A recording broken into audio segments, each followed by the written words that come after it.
Welcome to Arise Talk Show with Catherine Motune. Real stories turning pain into passion.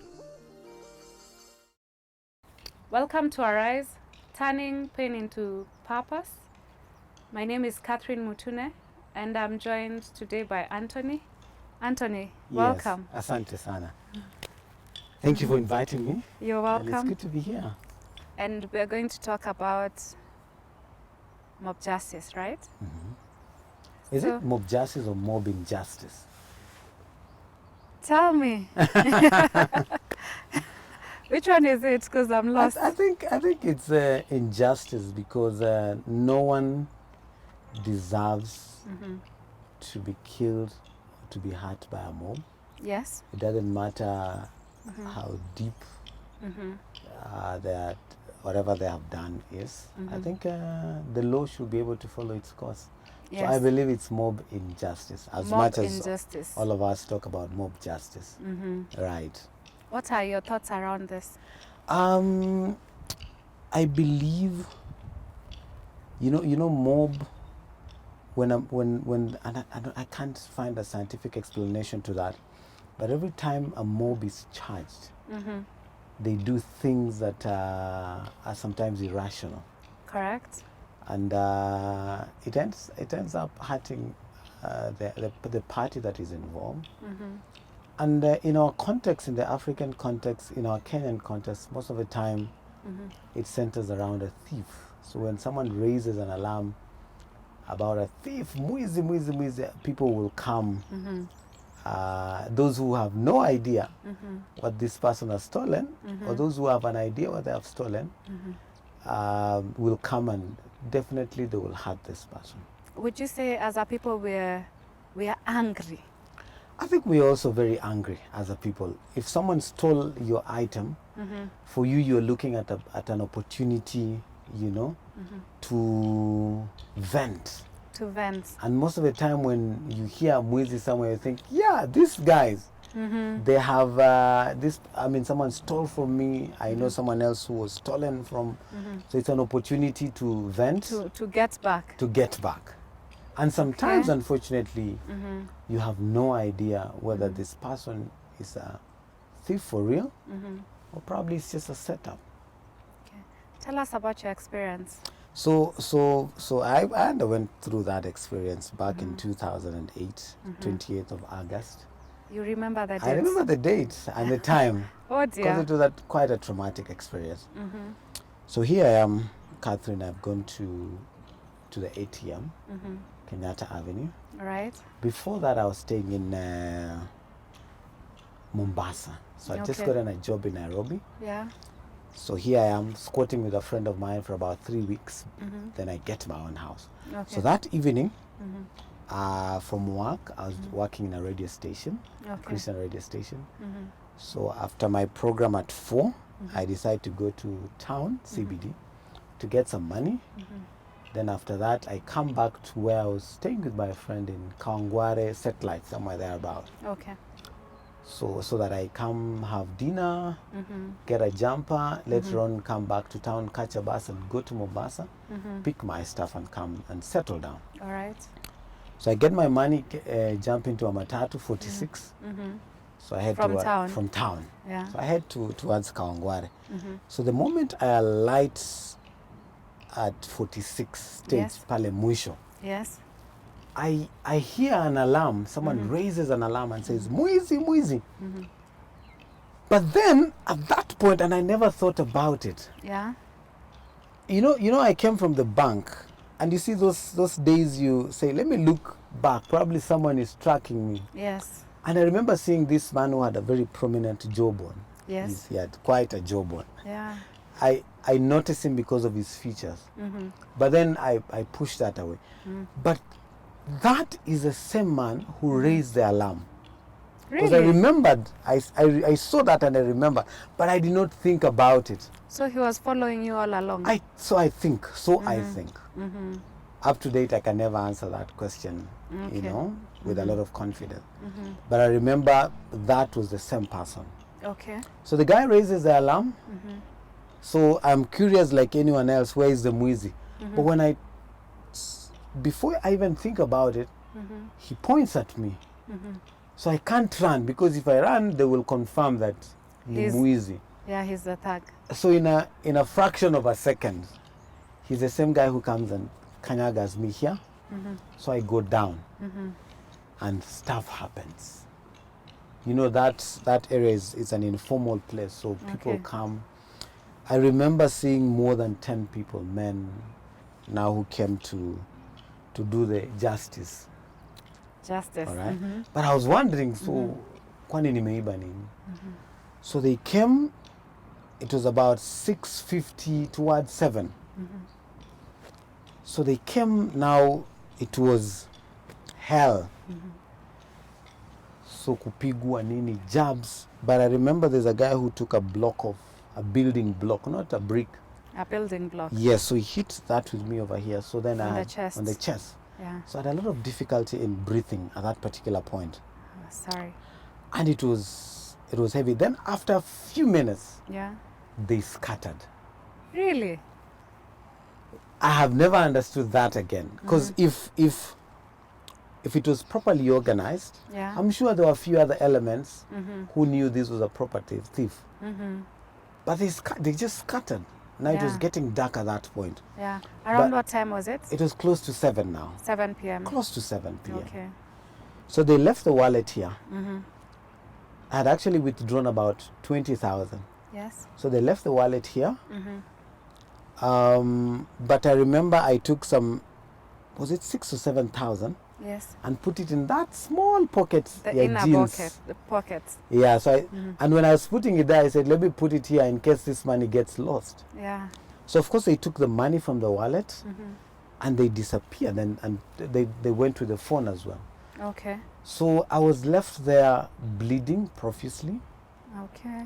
Thank God Sorry about that. Thank God I was still conscious. So I could raise an alarm.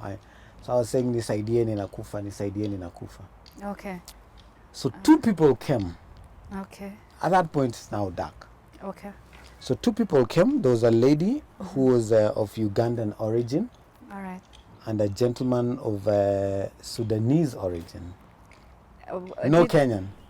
Is it a bit weird that strangers helped you? I don't think it's weird. I think it was God's plan. Okay. Sometimes your own people will desert you. Even Christ was deserted by his very own. Yeah, by his own at home, right? So they came. So the lady had a torch. Yeah. So she pointed straight to where.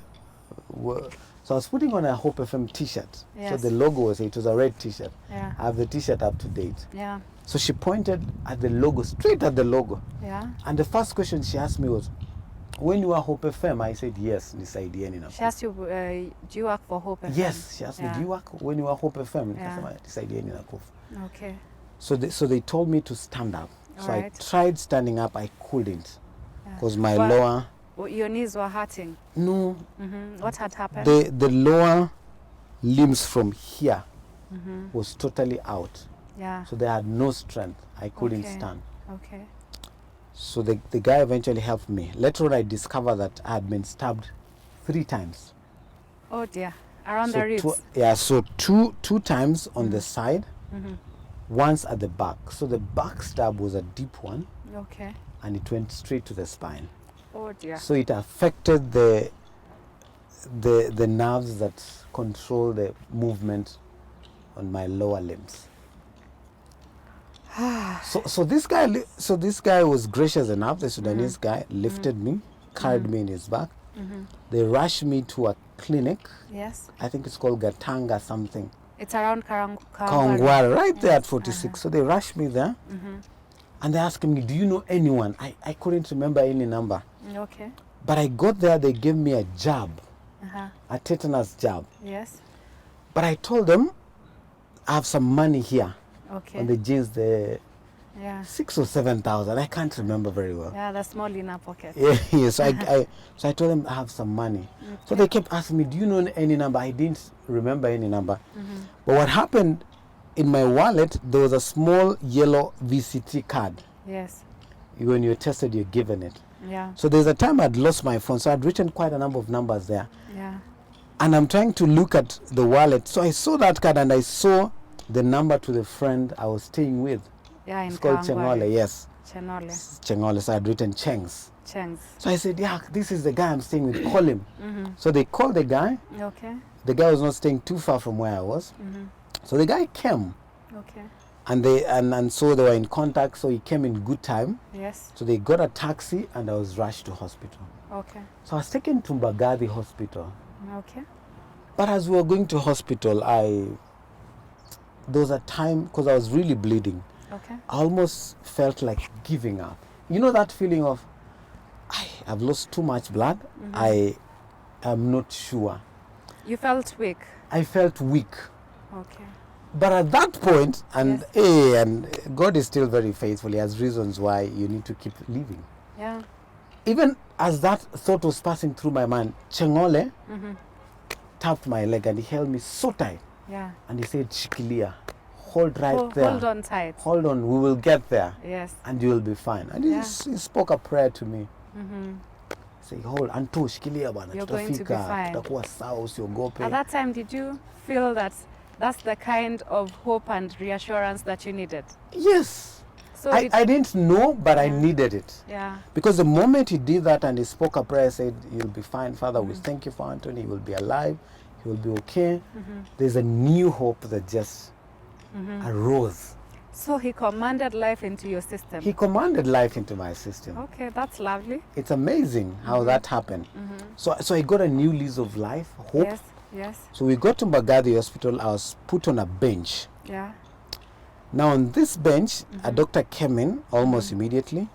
He saw the stabs. Yeah. He said, we are not sure how deep these stabs have gone. Probably they've ruptured the lungs. Yeah. We need you to take you to Kenyatta or Okay. Nairobi Hospital. Okay. So my friend, in the meantime, as we were in the car going to Mbagathi Hospital, he was contacting my wife. His wife. I didn't have a wife then. So he was contacting his wife. So the wife called the people at work, at the workplace. There was a guy called Peter Murgor. Peter was the last person to, usually there's just a presenter in studio and no one else. Yeah. So as Peter was leaving, so she called the landline. As Peter was leaving, there was a phone that was frantically calling.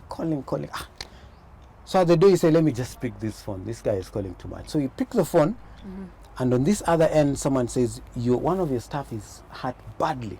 Okay. They've rushed him to Mbagathi Hospital. Yeah. So Peter didn't think twice. Yeah. He got into the van Yeah. and he came and picked Monica was our manager then. Picked Okay. Monica and they came straight to Mbagathi Hospital. So they found me there. Okay.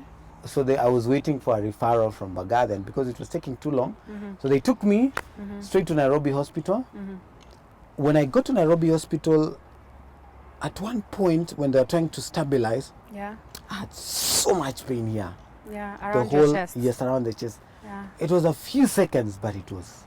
So I was screaming. When I screamed, my boss Monica thought this guy is now going. So she screamed and and ran out of the emergency Oh dear. room. So she thought She ran out. She ran out. She didn't go to you. No, she was. So I was screaming. I think she knew. She must have been traumatized. She was traumatized. Or she wants to get help.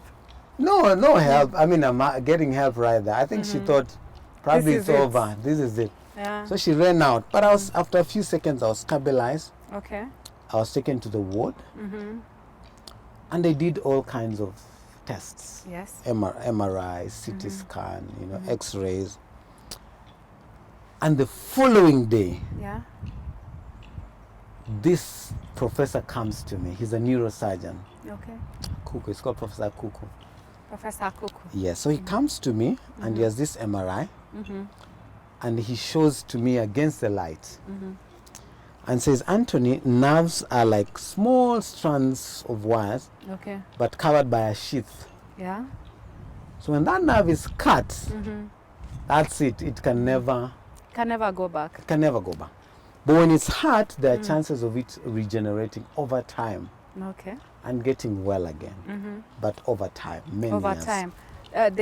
They don't give a specific time, do they? No, he said probably 10 years. 10 years.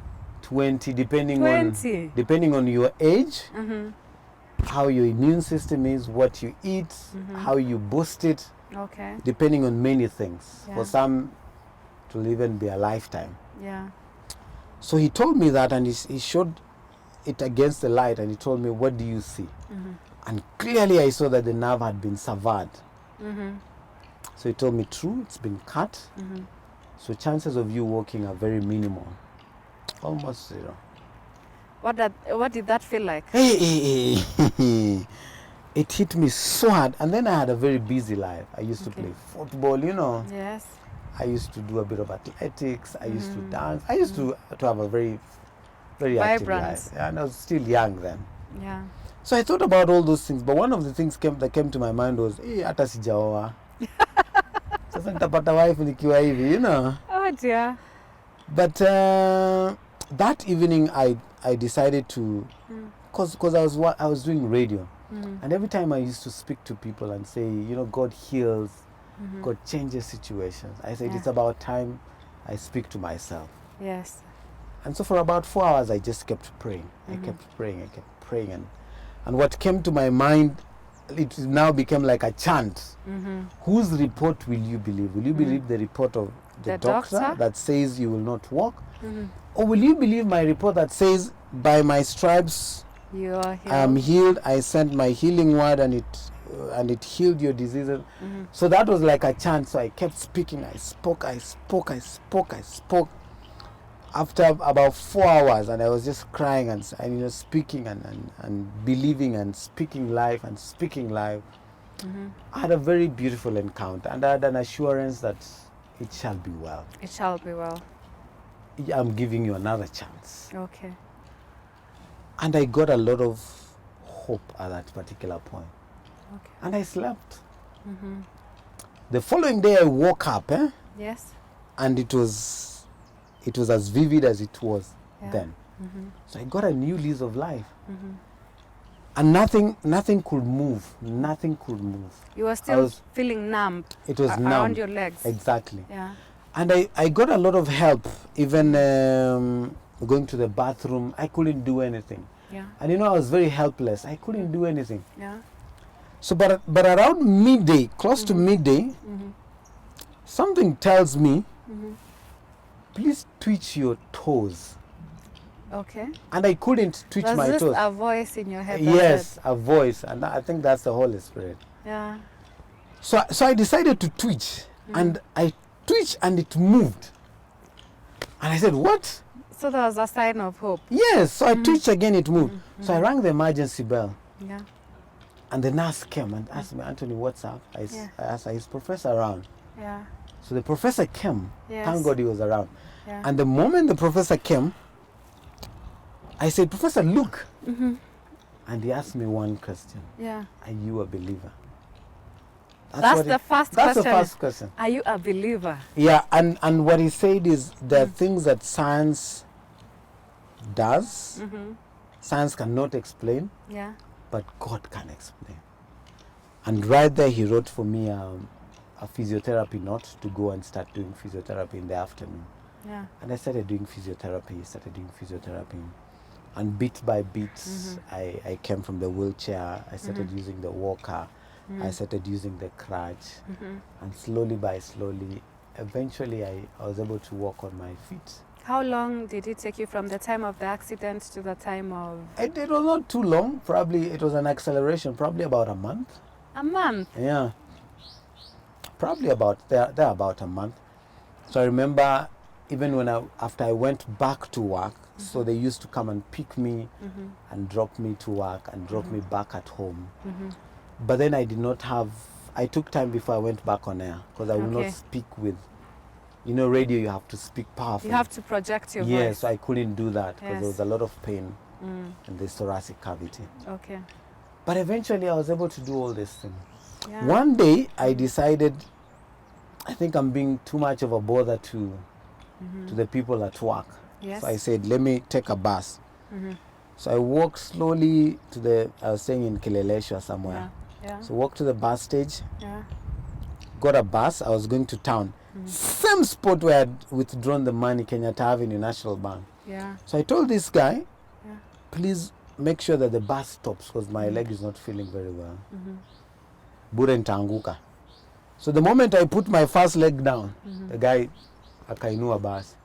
So I fell again. It was very embarrassing at that particular point. So people have to pick you up and say sorry. And then at that point I said, "Ai, kwani watu wanaendeshanga magari wanakuanga aje?" So that's when I In decided. other words, why do these drivers drive the way they yeah, do? but also for me was, ai, kwani watu wanaendesha magari wako na miguu saba?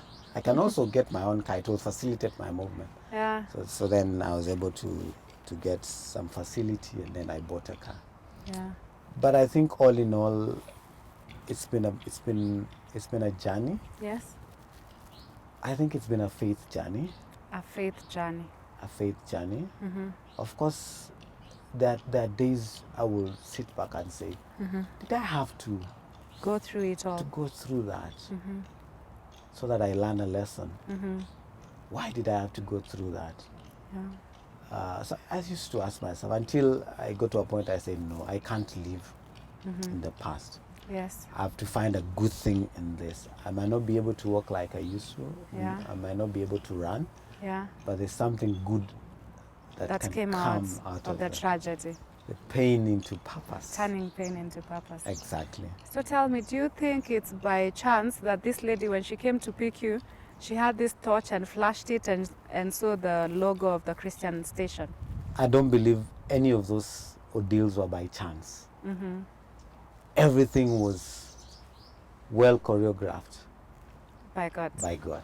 Everything. So even for the professor to come in, to be around at the time you tried to twitch your toes. Exactly. Someone had purpose for him to be there at that time, right? Exactly. Because there are messages in all that. Yeah. The lady became a very good friend of mine. It was an opportunity to encourage her, to speak to her life. Professor became a friend of mine. Yeah. So every detail of that story happened for a specific reason. So what would you tell someone who's just been told that they might never walk again?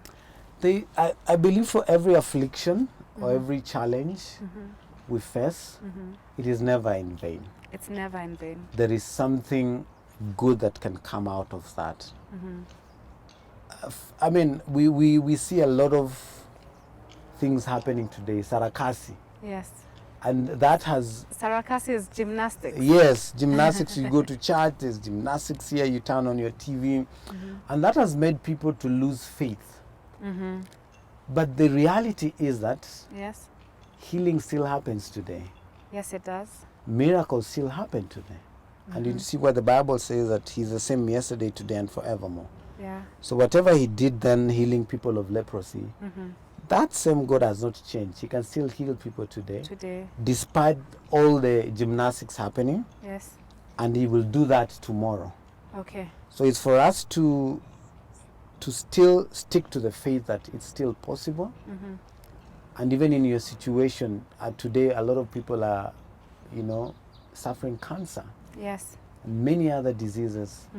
And not just diseases, stress and depression. And I still strongly believe that situation can be changed. Yes. To the better.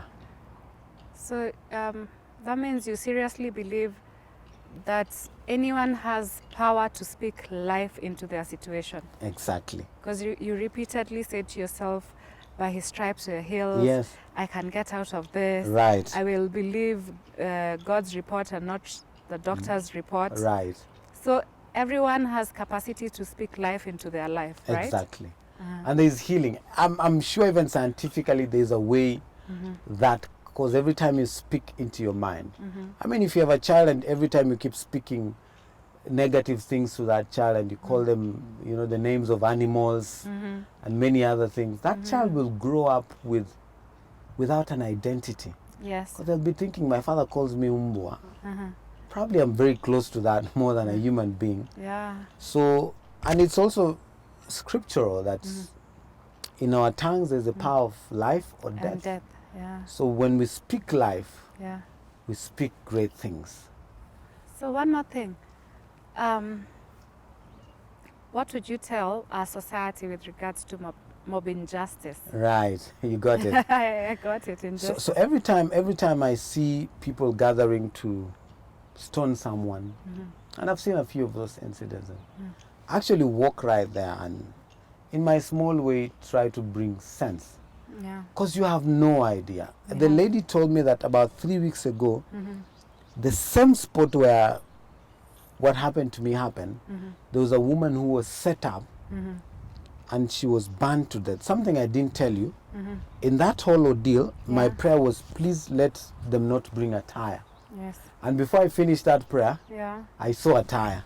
Oh dear. And I knew, oh my goodness, this thing is done. This is it. Yeah. So there was a lady 3 weeks before that ordeal who was set up and they brought a tire and they burnt her to death. Yeah. So you might just be hitting someone who is innocent. Yeah. Even if they're guilty, there's a process. There's a process. And that process is a legal process. Yes. This person has to be taken by police, you know, and there's a legal process that needs to account for itself. It's not in your position to kill that person. So in other words, where we are in our society, we have power to stop mob injustice. You can walk right in and actually speak a word to...